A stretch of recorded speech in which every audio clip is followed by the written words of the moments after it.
I want to speak about the myth of economic and political African progress of Africans on the continent and the diaspora. No, I get it. No, it's true. It's a myth. It's People a myth. really get angry with me when I try to explain to them that.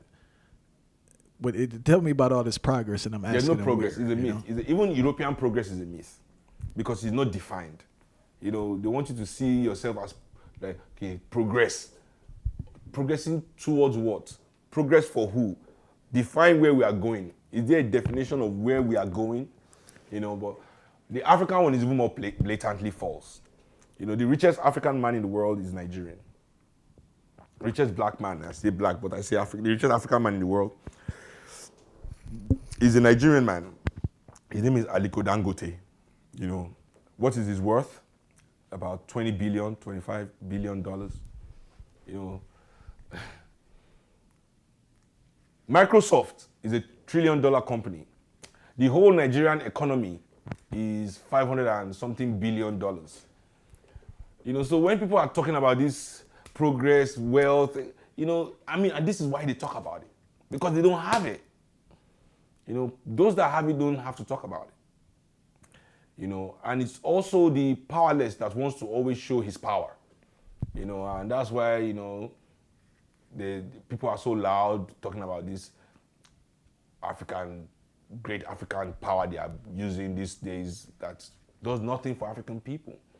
Maybe people are mixing up negotiations with corporations for power. I think it's a thing where they're mixing up tolerance for acceptance. Yeah, exactly. Because the world now is stuck on tolerance. Everybody is advocating for tolerance. Like tolerance is a good thing. And this is one of the things I call manufactured facts. Like why are we fighting for tolerance when we should be fighting for acceptance? Because tolerance is very dangerous. It can be removed at any time. And it is also always to an extent. And tolerance also reinforces a minority. Because for tolerance to be accepted in society, for tolerance to be a justifiable attitude towards the other, there must be an other. We cannot be one and you tolerate me. No, you accept me. If I'm one with you, you accept me. If I'm your brother, your sister, your cousin, if you see me that way, you accept me. But when you tolerate me, it's because you see me as different. So this reinforces this different, and it's also a religious thing, because religion is also dogmatic, right?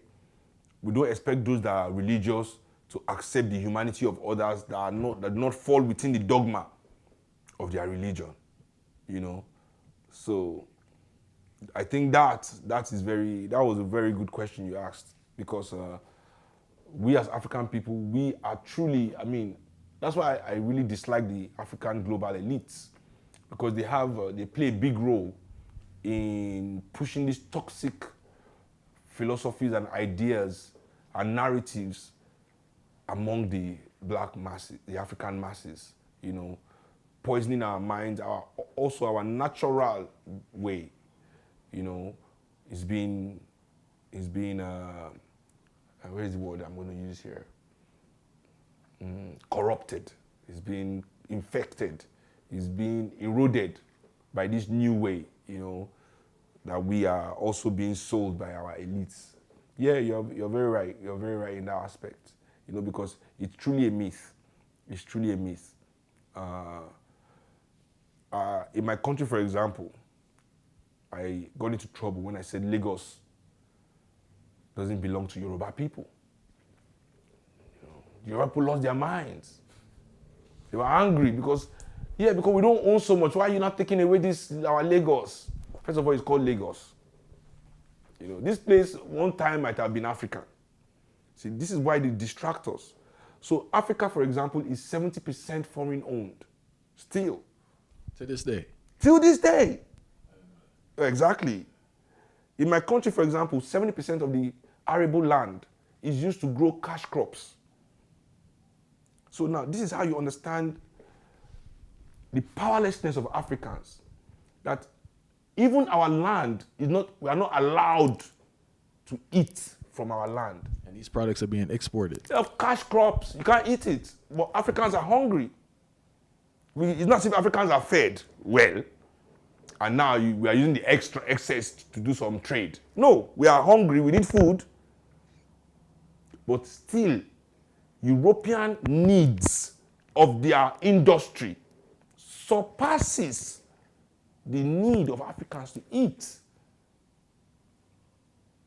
So Lagos, for example, 70% of the businesses in Lagos is foreign-owned businesses. Why are we laying claim to something that has been taken from us when we have to take it back? So when you think you own something that you don't own, you don't think you have to take it back. So Lagosians are being told by the elite in Lagos, who are giving crumbs also by the international, but the crumbs make them look rich to those that have nothing. So you see all these few African millionaires out there, but they're all employees. You understand? So the fact that they're employees acting like they're the boss. You understand? Just like the music industry, full of employees that call themselves boss. You know. These African people remove from the consciousness of young Africans the need to take back the economy of Africa. The biggest oil companies in Africa, are they African? The biggest telecommunication companies in Africa, are they African? The biggest manufacturing company, we don't manufacture, but the little we have, are they African? No. Everything that is anything, even the biggest TV companies in my country is not Nigerian. It's South African. But even in the South Africa, it's white South African. So that means it's European. Even though they call it South Africa, it's owned by the Europeans in South Africa. So what are we saying here? You know, even though we don't have a settler economy like South Africans do, where you have whites, they're actually running their business themselves, we have a situation in the whole sub-Saharan Africa where blacks are employed to run the business for them just like they were there themselves. Neo-colonialism. Exactly.